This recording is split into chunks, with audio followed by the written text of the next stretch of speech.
truth is the most convincing story that maps onto reality, and that's why the central narrative is falling apart. Right now in the United States, people should not be walking around with masks. We must see the central narrative for the fiction that it is. We are Americans. While elections are sometimes messy, this was a secure election. The founders began the fight for human liberty and self-governance, and it's up to us to finish the job. I'll tell you what, we are in a truth emergency right now. This is the end game.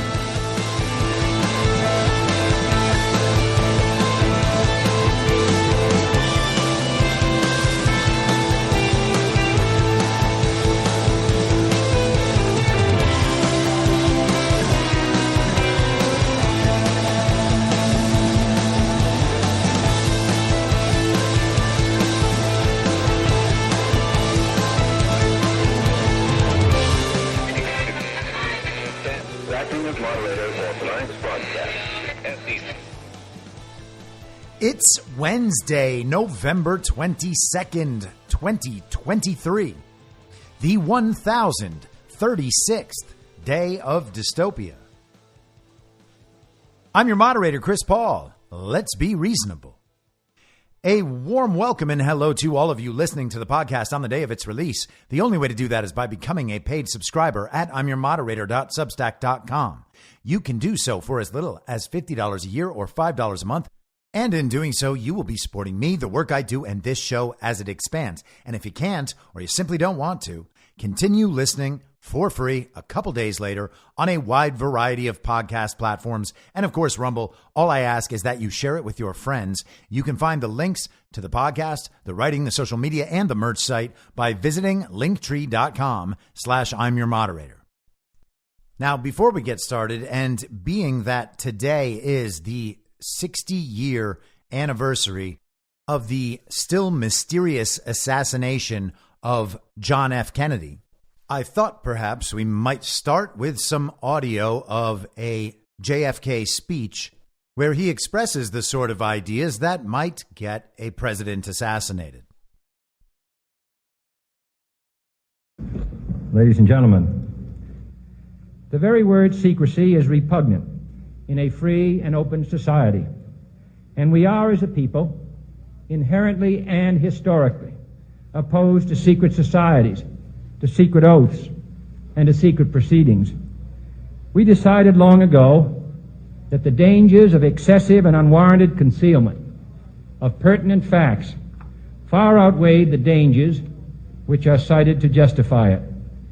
Even today, there is little value in opposing the threat of a closed society by imitating its arbitrary restrictions.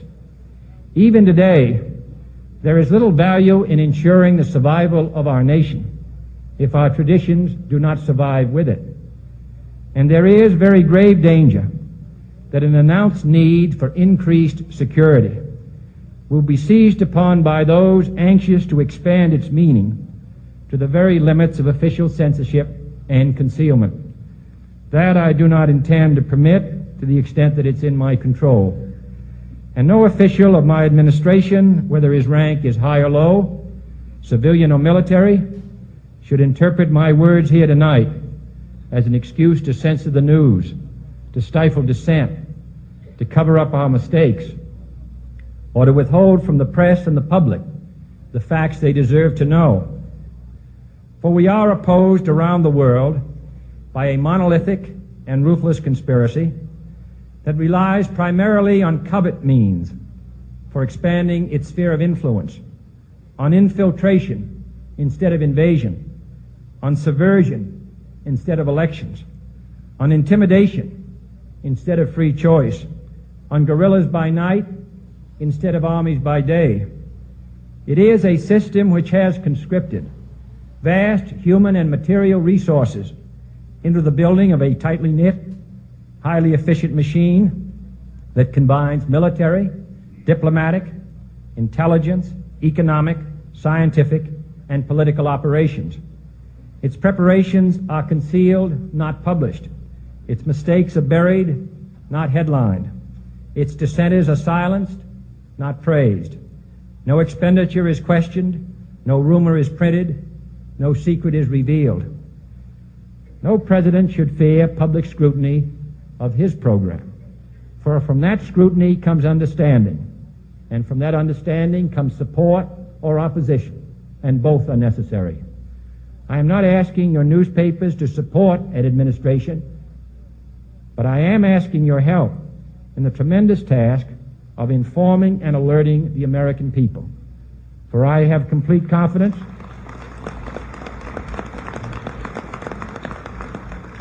in the response and dedication of our citizens whenever they are fully informed. I not only could not stifle controversy among your readers, I welcome it. This administration intends to be candid about its errors. For as a wise man once said, an error doesn't become a mistake until you refuse to correct it. We intend to accept full responsibility for our errors, and we expect you to point them out when we miss them. Without debate, without criticism, no administration and no country can succeed, and no republic can survive. That is why the Athenian lawmaker Solon decreed it a crime for any citizen to shrink from controversy. And that is why our press was protected by the First Amendment, the only business in America specifically protected by the Constitution, not primarily to amuse and entertain, not to emphasize the trivial and the sentimental, not to simply give the public what it wants, but to inform, to arouse, to reflect, to state our dangers and our opportunities, to indicate our crises and our choices, to lead, mold, educate, and sometimes even anger public opinion. This means greater coverage and analysis of international news, for it is no longer far away and foreign, but close at hand and local. It means greater attention to improved understanding of the news, as well as improved transmission. And it means, finally, that government at all levels must meet its obligation to provide you with the fullest possible information outside the narrowest limits of national security. And so it is to the printing press, to the recorder of man's deeds, the keeper of his conscience, the courier of his news, that we look for strength and assistance, confident that with your help, man will be what he was born to be, free and independent. And let's pray that we're on our way to making it so. So yesterday, I talked about how we would discuss this whole slew of court filings from Monday, new lawsuits, various filings, all of it striking directly at major issues. And I want to do that in a second. We'll definitely do that today. But at the beginning of yesterday's episode, I talked about the 2-year anniversary of the very scary Omicron variant. And in doing that, I was not anticipating that we would get a new version of COVID announced the day before Thanksgiving. But this is the sort of reality we're dealing with right now. So we have this from this morning, Laura Loomer citing the Daily Mail, a headline from the Daily Mail, mystery pneumonia tears through schools in China with many hospitalized, in eerie echo of early days of COVID. Laura Loomer writes, here we go again, just in time for the 2024 election. Why is it always China? In another post, she wrote, China preparing to unleash another bioweapon on the world ahead of the 2024 U.S. presidential election. A group called ProMed just published this press release about a random outbreak of pneumonia in children in China that's sweeping the nation. Let me remind you that it was also ProMed in December of 2019 who first alerted the world to a virus outbreak in China that would later be called COVID. China really is trying to do a repeat of 2020, aren't they? Weird how this gets released 1 week after Joe Biden met with Xi Jinping in San Francisco. Gee, what a coincidence. Now, obviously, there's a good bit of speculation in those posts. We'll see if this thing catches on. We'll see if anyone ends up focused on this Xi Jinping-Joe Biden meeting. I suspect that this thing may simply go away. People will notice it coming, realize that they're not going to respond to any sort of nonsense pandemic, and then just move on and ignore it. They attempted to resurrect COVID just 2 or 3 months ago. That failed immediately. I don't think we're going to have a global freak out about a new mystery pneumonia. We will probably have some very lonely communists attempting to win back some sort of power and authority and righteousness that they felt they had in 2020 and have since lost. But I really don't think they have the ability to sell America, much less the world, on a new pandemic, especially not one that lines up at the exact same point on the American electoral schedule 4 years later. But it is definitely worth keeping an eye on this, if for nothing else than to notice the narrative manipulations around the subject of China in a potential lead up to a conflict over Taiwan. Eventually, they have to make Americans want one of these wars.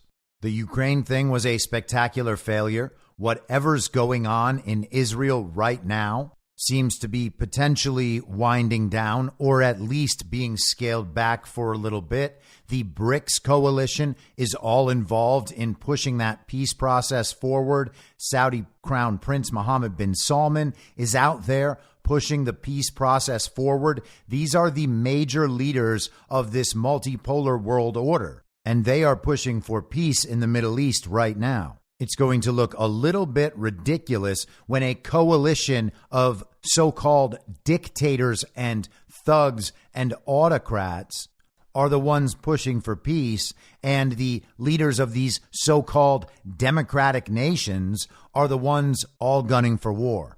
On Mohammed bin Salman, this is ArabNews.com. Saudi Arabia demands the start of a serious and comprehensive peace process to establish a Palestinian state along the borders of 1967, the kingdom's crown prince said on Tuesday.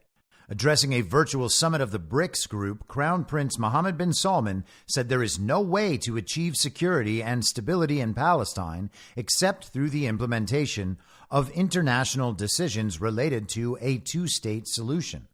The Crown Prince added that the kingdom rejected the enforced displacement of Palestinians and called on all countries to stop exporting arms to Israel. We demand an immediate halt to military operations in Gaza, he said.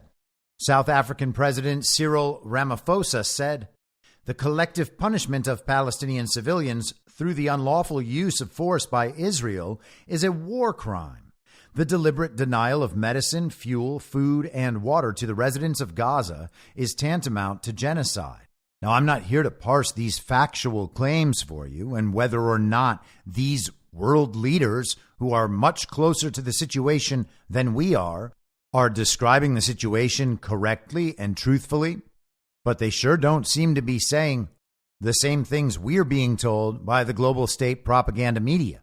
Now, the normal reaction for standard issue villagers at that point is to make some claim about how we can't possibly trust all of these foreign leaders over our own leaders and our own military. And I wish that was right.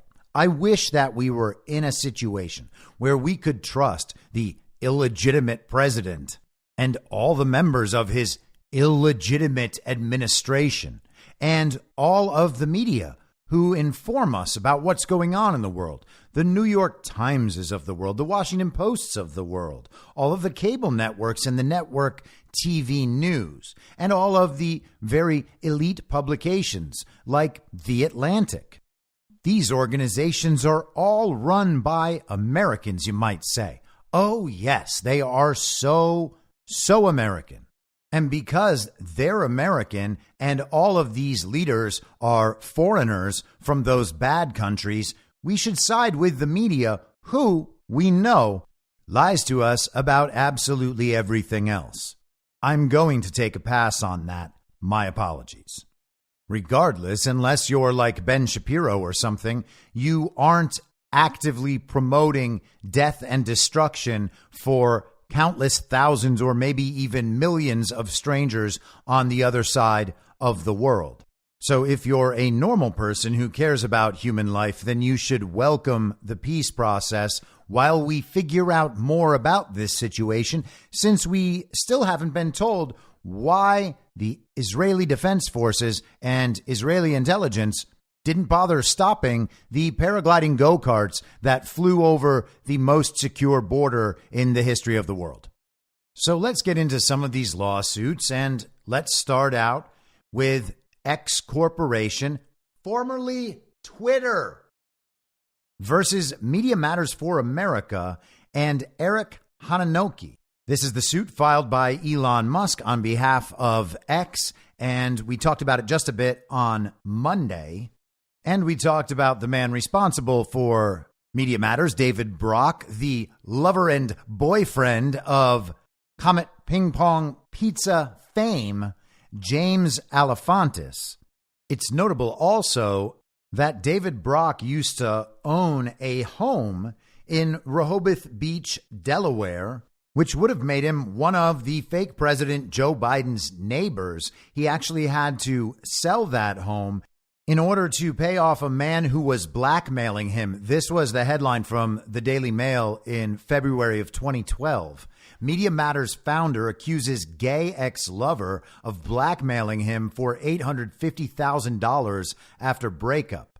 David Brock, the founder of the liberal media watchdog organization Media Matters, was blackmailed for $850,000 by his gay ex-lover, who threatened to reveal information about the nonprofit group's finances to donors and the IRS, according to dueling lawsuits. In order to pay the handsome sum, Brock sold a historic $1.5 million home he owned in Rehoboth Beach, Delaware.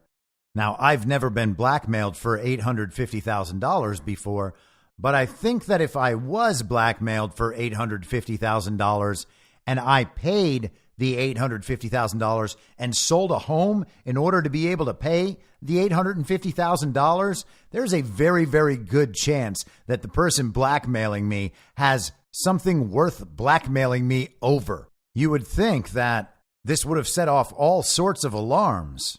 And behind the scenes, I guess maybe it did. But here we are in 2023, nearly 12 years after the writing of this article, and David Brock is still going strong.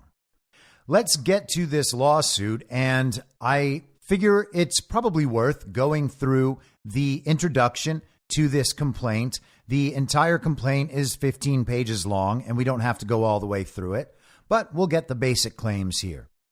Defendant Media Matters for America is a self-proclaimed media watchdog that decided it would not let truth get in the way of a story it wanted to publish about X Corp, looking to portray X's social networking platform as being dominated by, quote, white nationalist and anti-Semitic conspiracy theories, end quote. Media Matters knowingly and maliciously manufactured side-by-side images depicting advertisers' posts on X Corp's social media platform beside neo-Nazi and white nationalist fringe content, and then portrayed these manufactured images as if they were what typical X users experience on the platform. Media Matters designed both these images and its resulting media strategy to drive advertisers from the platform and destroy X Corp. Plaintiff X Corp operates the social media platform with over 500 million active monthly users. X facilitates free expression and open discourse by enabling its users to create and share their own content and to message and comment on other users' posts. These posts appear sequentially to users in feeds, which occasionally include paid advertisements, the overwhelming source of X Corp's revenue. Users shape their own experiences on X. Users create the content on their own feeds by choosing to follow other users, thereby determining which posts are presented to them. Most users are served a variety of content based on an algorithm that takes account of who that user follows and what that user engages with. But X also provides its users the option to forego algorithmically suggested posts altogether, thereby enabling a user to view only the content that user chooses to view. As the most prominent online platform dedicated to hosting free speech, X and its predecessor Twitter, formerly Twitter, have long been the target of Media Matters. In just the last year, Media Matters has published a series of articles threatening X's relationships with massive multinational advertisers and global publishers, including Amazon, eBay, Major League Baseball, New York Times, Samsung, Sports Illustrated, The Wall Street Journal, USA Today, Office Depot, Nokia, Dish, Bayer, Tyson Foods, Honeywell, Discovery, FanDuel, Thermo Fisher, National Women's Soccer League, and the Pittsburgh Steelers, the Atlanta Falcons, Manchester City, DraftKings, FanDuel, T-Mobile, and The Athletic. This November alone, Media Matters released over 20 articles and counting, disparaging both X Corp and Elon Musk, a blatant smear campaign. For the last several years, Media Matters has falsely portrayed Twitter, now X, as a risky, unsafe platform for advertisers. Contrary to these efforts, 99% of X's measured ad placement in 2023 has appeared adjacent to content scoring above the Global Alliance for Responsible Media's brand safety floor. Now, that is probably some ridiculous standard from some ridiculous group, but these people try to portray those sorts of things as objective and unbiased interpretations of the sort of content, and even by those standards it passes. That's what the claim seems to be here. Undeterred by the truth, Media Matters has opted for new tactics in its campaign to drive advertisers from X. Media Matters has manipulated the algorithms governing the user experience on X to bypass safeguards and create images of X's largest advertisers' paid posts adjacent to racist, incendiary content, leaving the false impression that these pairings are anything but what they actually are: manufactured, inorganic, and extraordinarily rare. Media Matters executed this plot in multiple steps, as X's internal investigations have revealed. First, Media Matters accessed accounts that have been active for at least 30 days, bypassing X's ad filter for new users. Media Matters then exclusively followed a small subset of users consisting entirely of accounts in one of two categories: those known to produce extreme, fringe content, and accounts owned by X's big-name advertisers. The end result was a feed precision designed by Media Matters for a single purpose: to produce side-by-side ad and content placements that it could screenshot in an effort to alienate advertisers. So what it's saying right there is that Media Matters had these accounts that had been active for over 30 days. Now, these could be SOC accounts that were set up by employees, or maybe they purchased the accounts. It doesn't really matter what these sorts of accounts were, but they took these accounts that were over 30 days old so that they bypassed one of the filters built into the X platform to attempt to curtail behavior like this. And what they did with those accounts was followed the accounts of advertisers and properties owned by those advertisers, and then followed accounts that produce this sort of extreme and racist content. Now, who runs those accounts? I bet there's more to find out about that in the future. But the point is that they would follow these accounts together, and these would be the only accounts that they followed.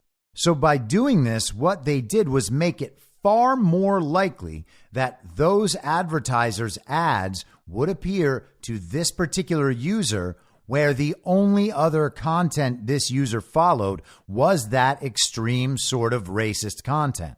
Basically, the idea here is that they figured out a way to exploit the algorithm and the system in order to get it to populate in their feeds the ads next to the content they wanted to see those ads next to, so that they could make a big deal about the fact that advertisers are having their content placed next to extreme racist content. Back to the suit. But this activity still was not enough to create the pairings of advertisements and content that Media Matters aimed to produce.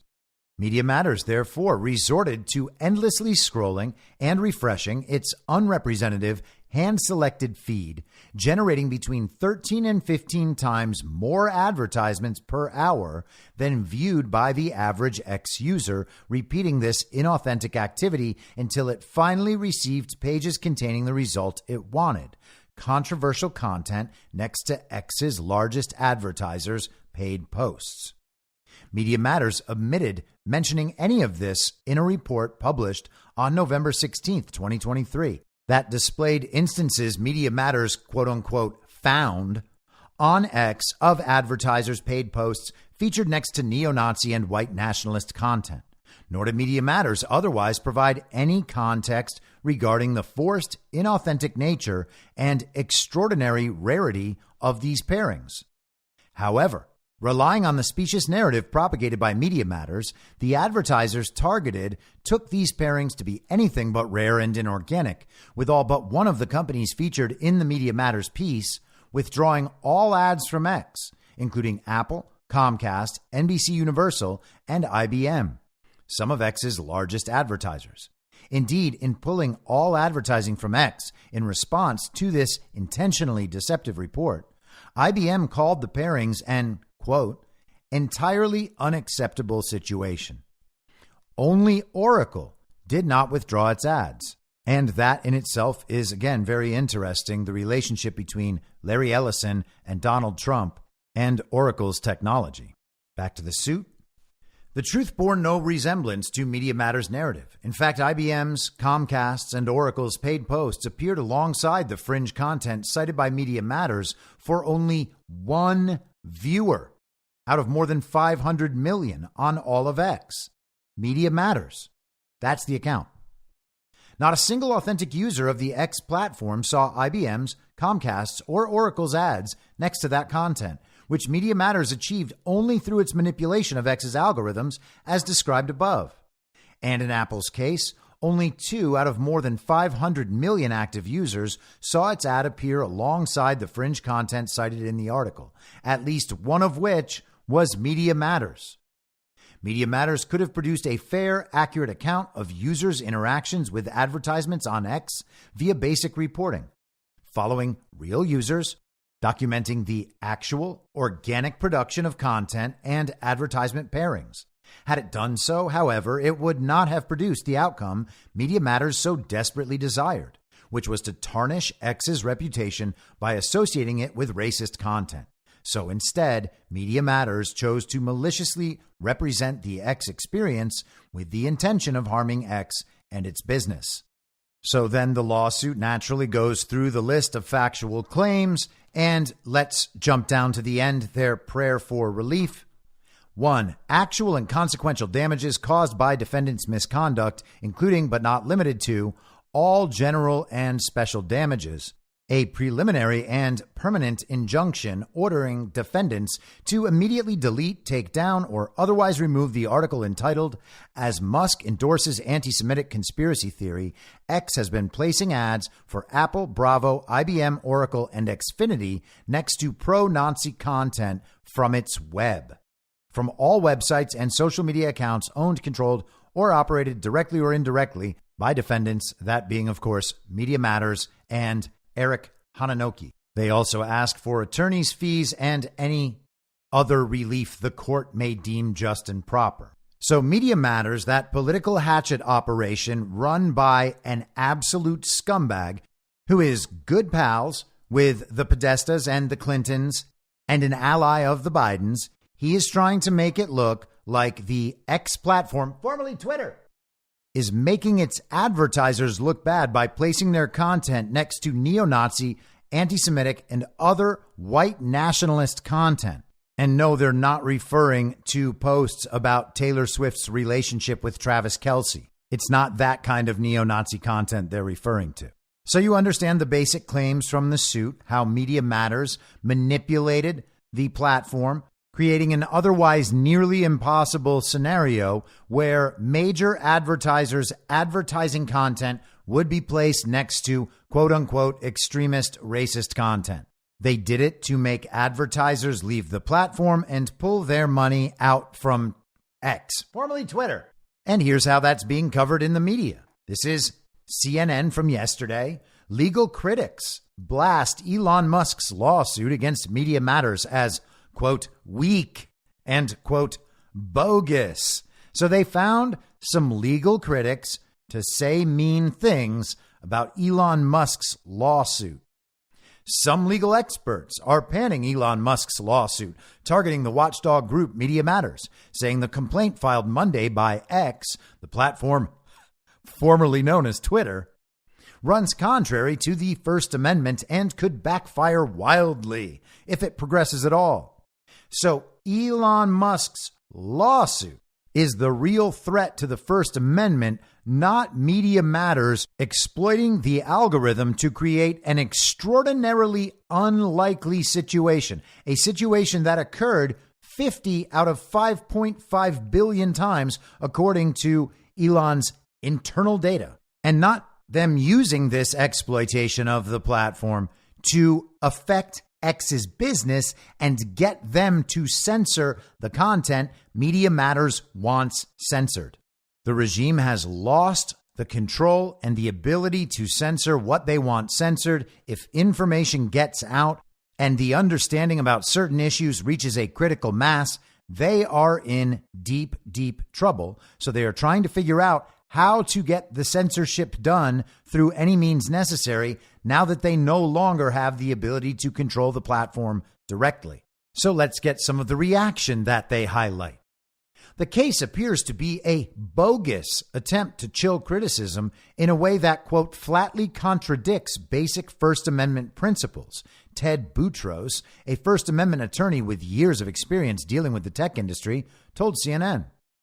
Boutros added that the case could backfire on X in the discovery phase, as Media Matters could demand internal information that, if presented at trial, could prove embarrassing or highly damaging to the social media company. So that is essentially an imaginary claim. I can't imagine what pertinent discovery they think they will get from X, formerly Twitter, and Elon Musk that is going to be embarrassing for them. That seems like some sort of threat or maybe some sort of really pathetic coping mechanism, but it seems to me highly unlikely that something is going to come out in discovery that is incredibly damaging to Elon Musk or X. The lawsuit also contains quote-unquote fatal flaws by conceding that ads did in fact appear beside extremist content, regardless of how Media Matters achieved that result. According to Steve Vladek, a law professor at the University of Texas and a CNN contributor, the complaint admits that the thing Media Matters was making a big deal about actually happened, Vladek said. Most companies wouldn't want their ads running next to neo-Nazi content even once and wouldn't care about the exact percentage of users who were encountering such side-by-side placement. The idea here being that even though Media Matters definitely did manipulate the platform to get it to produce this sort of content, the advertisers are still right to pull all their advertising money from X, formerly Twitter, because they just don't want to risk that 50 in 5.5 billion chance that some deranged communist organization is going to come along and manipulate the platform in order to get their ad placed next to neo-Nazi content. A problem that so far has harmed 0 users and 0 companies and would not exist if Media Matters hadn't created it. CNN also notes this. On Monday, X's case was assigned to District Judge Mark Pittman, a Donald Trump appointee who was previously at the center of some of the nation's biggest legal battles, including over gun rights and President Joe Biden's blocked student loan forgiveness plan. The big question, legal experts say, is whether Musk's choice of venue, the U.S. District Court for the Northern District of Texas, can help him overcome some of the lawsuit's substantive shortcomings. So you see that? The lawsuit's just not good enough. Therefore, Elon Musk is trying to manipulate the system by filing it in this district so that it is seen by this judge. Elon is exploiting the legal system, we're being told. But nobody does that against Donald Trump, just so you're aware. Also from the article, Akiva Cohen, a litigation attorney at Kamerman, Unchick, Sonaker and Klein in New York, pointed out that while Musk has historically relied on massive white shoe law firms in his other cases, such as his lawsuit with Twitter over the original acquisition and against former Twitter employees, in this situation, he is relying on a much smaller firm. All those big firms Elon usually uses, they probably went, F no, are you out of your mind? This is a bad idea, Cohen said in a post on the X alternative Blue Sky, and that is Jack Dorsey's platform. He went with politically connected Texas lawyers, reflecting the extent to which people think that Texas courts are political actors, not legal actors, Cohen added. All three of the lawyers in that signature block have backgrounds with the Texas AG's office or Solicitor General's office. So apparently the courts in Texas are totally corrupt, and it's okay to say that about Texas courts. It's just not okay to say that about the courts where Donald Trump is being prosecuted. In response, Media Matters' Angelo Carasoni said, "This is a frivolous lawsuit meant to bully X's critics into silence. Media Matters stands behind its reporting and looks forward to winning in court." Some legal experts suggested that Media Matters' first course of action may be to try to move the case out of the Texas federal court. X is headquartered in California, while Media Matters is based in Washington, D.C. The Texas court reflects an, quote, absence of any logical connection to the dispute, end quote, Vladeck said. If the case isn't transferred out of Texas, the apparent deliberate choice of court could work in X's favor by preventing Media Matters from leveraging state laws in California and the District of Columbia that are designed to limit litigation intended to suppress criticism. These so-called anti-SLAPP laws do not apply in the federal appeals court that oversees Texas, said Ken White, a First Amendment lawyer based in Los Angeles. So it's all about where Elon Musk has brought the suit. He is just trying to manipulate the system, that bad man. Now, Elon Musk wasn't the only one going after Media Matters in Texas.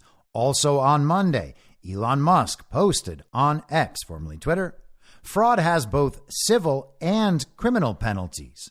And Elon attaches a press release from the office of Texas Attorney General Ken Paxton. The Office of the Attorney General is opening an investigation into Media Matters for potential fraudulent activity. Under the Texas Business Organizations Code and the Deceptive Trade Practices Act, the OAG will vigorously enforce against nonprofits who commit fraudulent acts in or affecting the state of Texas. Attorney General Paxton was extremely troubled by the allegations that Media Matters, a radical anti-free speech organization, fraudulently manipulated data on X.com, formerly known as Twitter. "We are examining the issue to ensure that the public has not been deceived by the schemes of radical left-wing organizations who would like nothing more than to limit freedom by reducing participation in the public square," said Attorney General Paxton. And that's not all that Texas Attorney General Ken Paxton has been doing. Paxton posted on X, formerly Twitter, on Monday, "Breaking. Today I have filed suit against Pfizer and Tris Pharma for defrauding Texas Medicaid and providing adulterated pharmaceuticals to children. I am horrified by the dishonesty we uncovered in this investigation. Pfizer and Tris intentionally concealed and failed to disclose the issues with Quilivant to receive taxpayer-funded benefits through Texas Medicaid, defrauding the state and endangering children. Our civil Medicaid fraud division has done an outstanding job holding these pharmaceutical companies accountable." Reuters reporting on the filing on Monday. Texas AG sues Pfizer over quality control lapses in kids' ADHD drug. The lawsuit, filed in Harrison County, Texas District Court, alleges that Pfizer and Tris manipulated quality control testing for the drug Quilivant XR in order to obtain passing results from tests it was required to perform under federal law between 2012 and 2018. Properly done tests frequently showed that the drug failed to dissolve as it was supposed to, a sign that it would not be released in the body as expected, the lawsuit said. The lawsuit also alleged that Pfizer, despite knowing of the quality control issues, persuaded Texas's Medicaid program to add Quilivant to its list of preferred drugs.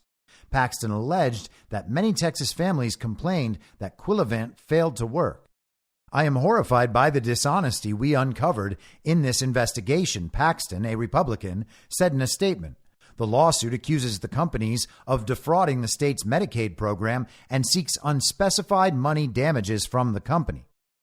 Pfizer said in a statement, that it had examined the allegations in the complaint on multiple occasions and did not find any impact on the safety of the product. It said it believed the case had no merit and would move to dismiss it. Now, I know that everybody kind of wants to see Pfizer gone after for what they've done with the COVID shots, but this is still good because some of these issues will ultimately overlap. Pfizer had test data that they ignored. They pushed their products to market for profit. They weren't concerned whether or not their products were ultimately going to hurt people. And they lied about the possibility. From the New York Post, a separate suit alleges Tris and its CEO, Ketan Mehta, exaggerated the effectiveness of another ADHD drug for children, Dianavel, and thus defrauded the Texas Medicaid program. Tris directed their sales representatives to deliver false and misleading messages about Dianavel to doctors in Texas, including Medicaid doctors, the suit alleges. Sales representatives falsely told doctors that Dianavel worked significantly faster than other drugs and provided other unproven benefits to pediatric patients. Paxton has declared war on, quote, pharmaceutical companies who violate the public's trust and hurt the people of Texas. They will be brought to justice to the fullest extent of the law. The New York Post article also notes the legal action is the latest salvo in the Attorney General's campaign against Pfizer, which he alleges overstated the effectiveness of its COVID-19 vaccines. He launched an investigation this past May into Pfizer and Moderna. Both vaccine manufacturers have strongly denied the Attorney General's claims. Gosh, it's a mystery, isn't it? Why the Texas Rhinos joined with Texas Democrats, the uniparty left and uniparty right combined to attempt to impeach and remove Attorney General Ken Paxton. Paxton is also the man who filed the case to contest the obviously rigged and stolen 2020 election on the basis that other states violating the law with how they held elections was having a negative consequence for Texas. And they got 19 other states to sign on. The Supreme Court ultimately said that lawsuit brought by 20 states had no standing. Now let's take it back into the world of social media. This is the National Pulse from Monday. Trump's Truth Social files $1.5 billion lawsuit against MSNBC, Daily Mail, Axios, Reuters, and more. President Trump's Truth Social firm, Trump Media and Technology Group Corp., is suing 20 corporate media organizations, claiming a coordinated attack involving the false reporting of a $73 million loss by the firm. In truth, they claim, this number was an utter fabrication designed to cause harm. This was a coordinated effort to damage TMTG's reputation, degrade the firm's financial standing, freeze its access to capital, and torpedo the anticipated merger, the complaint asserts. TMTG is seeking $1.5 billion in damages, explaining that they first contacted the media outlets listed, though no substantial corrections nor apologies for the false reports were made. The outlets being sued are The Guardian, The Hollywood Reporter, McClatchy, Alex Mina, Reuters, Rolling Stone, Nexstar, Deadline Hollywood, Accretive Capital, MarketWatch, Forbes, Axios, The Daily Beast, Gizmodo, New York Daily News, Newsweek, MSNBC, Mediaite, Daily Mail, and CNBC. Now, if the mainstream media was describing this lawsuit or describing any of the organizations targeted in this lawsuit, they would say things like MSNBC, the media organization currently being sued for $1.5 billion over claims that they made up financial losses of a technology company in an attempt to subvert that company's business practices. But the mainstream media would never cover this that way. They would say that Trump and his fellow conspiracy theorists are making outlandish claims, trying to get these media organizations to stop saying things that Donald Trump doesn't like. Once again, a total inversion within the false reality. This complaint is 15 pages long, a short introduction. Let's go through it. This case is about an unprecedented and seemingly coordinated media campaign by no less than 20 major media outlets to attack Trump Media and Technology Group and its social media platform, Truth Social, by falsely reporting that TMTG had lost $73 million. That number was an utter fabrication. Each defendant, in apparent coordination, reported the exact same false number within approximately 24 hours of one another, each citing to a public Securities and Exchange Commission filing in which the mystery $73 million loss appears nowhere. This was a coordinated effort to damage TMTG's reputation, degrade the firm's financial standing, freeze its access to capital, and torpedo the anticipated merger between Digital World Acquisition Corporation and TMTG. On November 13th, 2023, DWAC submitted an amended S-4 registration statement with the SEC, which marked a major milestone toward the completion of the planned merger between DWAC and TMTG. TMTG publicly stated that the S-4 was good news for TMTG. Because this filing involves TMTG and President Trump's Truth Social, however, these defendants ignored or downplayed TMTG's public statements regarding a positive development. Instead, they deliberately or recklessly published false financial information to advance a preferred and coordinated narrative harmful to TMTG. All defendants ran nearly identical headlines that reported some variation of Trump's Truth Social having lost $73 million. On November 14th, 2023, TMTG contacted each of these media defendants, notifying them in writing of their error, specifying that their statements about a supposed $73 million loss were false and defamatory, and demanding a retraction and apology. To date, while some defendants have issued little-noticed corrections or updates, none have retracted the defamatory articles, publicly apologized, or taken any other steps to ameliorate the continuing damage.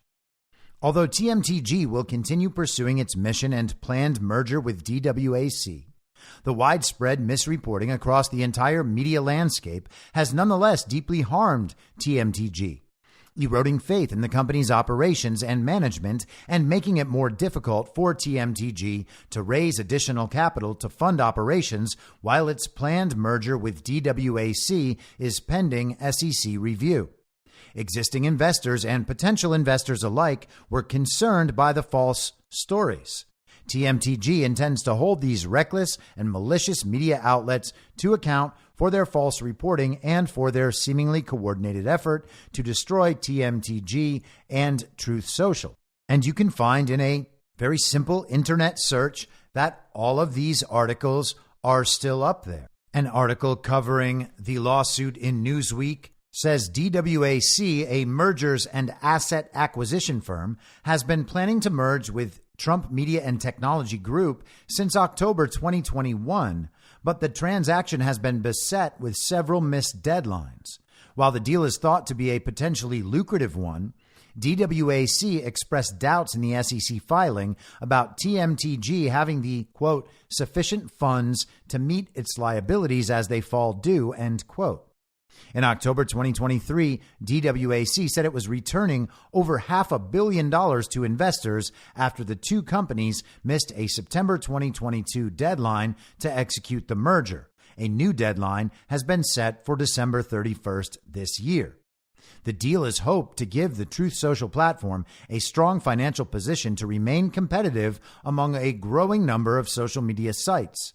However, its main attraction, Trump himself, returned to X, formerly Twitter, after a 2-year hiatus in August and following his account being unbanned by X's new owner, Elon Musk, while an exclusivity agreement between the former president and Truth Social expired in June. And I love how all of these articles will always say formerly Twitter after talking about the X platform. That is why I do it, because this is what you have to do. The platform is not called Twitter. It's not called X. It's called X, formerly Twitter. So essentially, for the last 2 years, Trump's Truth Social platform, the Trump Media and Technology Group, and DWAC have been trying to merge, and various parties, for various reasons, have been attempting to make that impossible for them, and they have been trying to manipulate things with the SEC in order to do that. From an article in USA Today covering the suit. The complaint states the defendants ignored or downplayed the public statements and had similar headlines announcing the supposed loss, and none of the outlets retracted the defamatory articles after TMTG contacted each organization on November 14th to address the error. It is noted that some of the defendants have issued corrections or updates to their stories. The planned merger is still expected to move forward, according to the complaint, but the company claims it has been deeply harmed by the, quote, widespread misreporting across the entire media landscape, end quote. The harm includes eroded faith in the company's operations and management and has made it difficult to raise additional funds for the merger since existing and potential investors were concerned by the reports. TMTG intends to hold these reckless and malicious media outlets to account for their false reporting and their seemingly coordinated effort to destroy TMTG and Truth Social, the company states. Earlier this year, the CEO of Trump Media and Technology Group, Devin Nunes, sued Sarasota Herald Tribune columnist Chris Anderson, The Guardian, Penske Media Corp., and Will Wilkerson for compensatory and punitive damages for defamation and defamation by implication. Now, you might remember that in April of last year, Truth Social migrated to the Rumble cloud. This is from a press release by Rumble. Last April, Truth Social migrates to Rumble Cloud. Today, the video platform Rumble announced that Truth Social, the social media platform created by the Trump Media and Technology Group, has successfully migrated its website and mobile applications to Rumble's cloud infrastructure. This migration will enable the Truth Social platform to scale significantly on a new and cancel culture-free cloud platform. Truth Social's move also marks the first significant customer to onboard with Rumble's cloud services business. And this is rather important. They want to have their own internet infrastructure, their cloud infrastructure in place so that they cannot be taken down by outside forces the way Parler was completely taken offline in January 2021 after the very violent insurrection because they were essentially just canceled by Amazon Web Services. Now, we mentioned the other day that Rumble's CEO, Chris Pavlovski, was previewing big things from Rumble, getting involved in this same effort against the global regime's organizations dedicated to making sure that these free speech platforms could not function. All of this indicates a pretty substantial effort to make sure that this community, people from this community, cannot get their ideas into the mainstream and break through that narrative bubble. They are going to try whatever they can to stop that, just as they did in 2020 and have been attempting to do ever since. This was a statement from Chris Pavlovski on X, formerly Twitter, on Monday night. Media Matters is threatened by Rumble's mission to protect a free and open internet, so their reaction is to deceive the public and scare advertisers.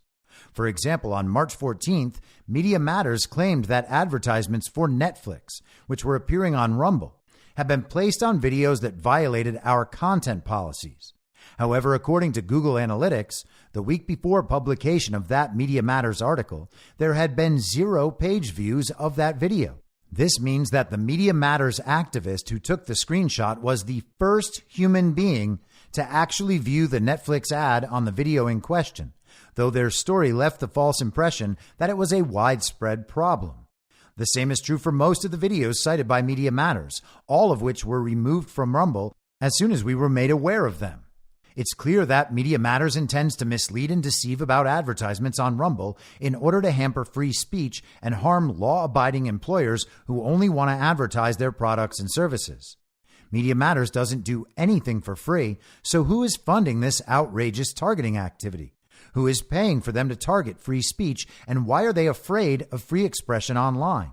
Speaker Johnson and Representative Jordan, it's time for Congress to ask hard questions.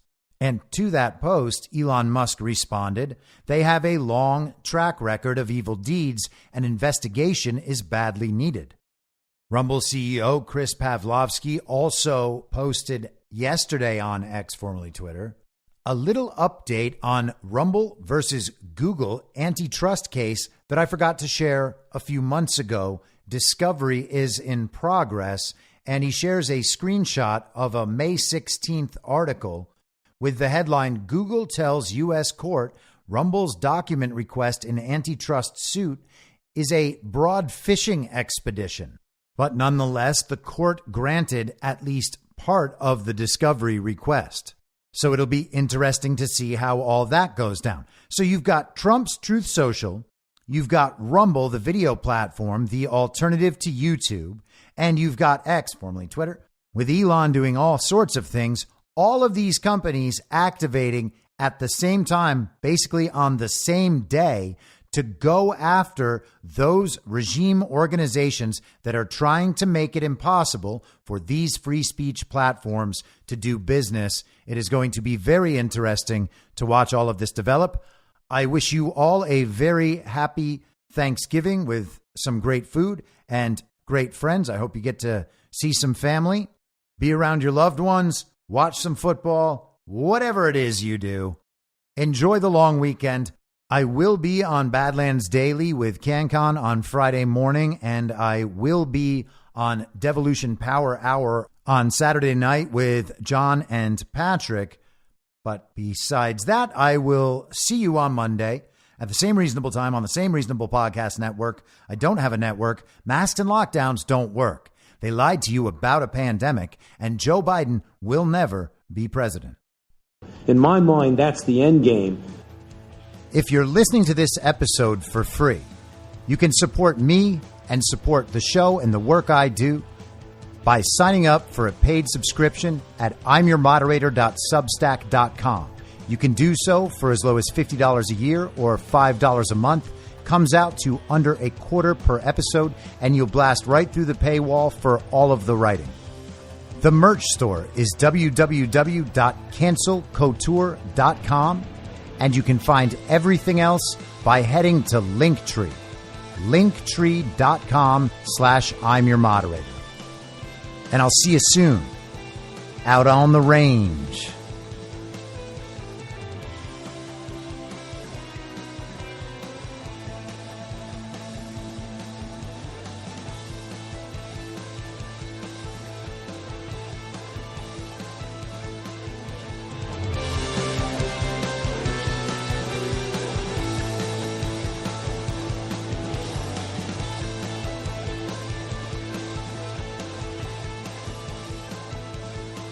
It's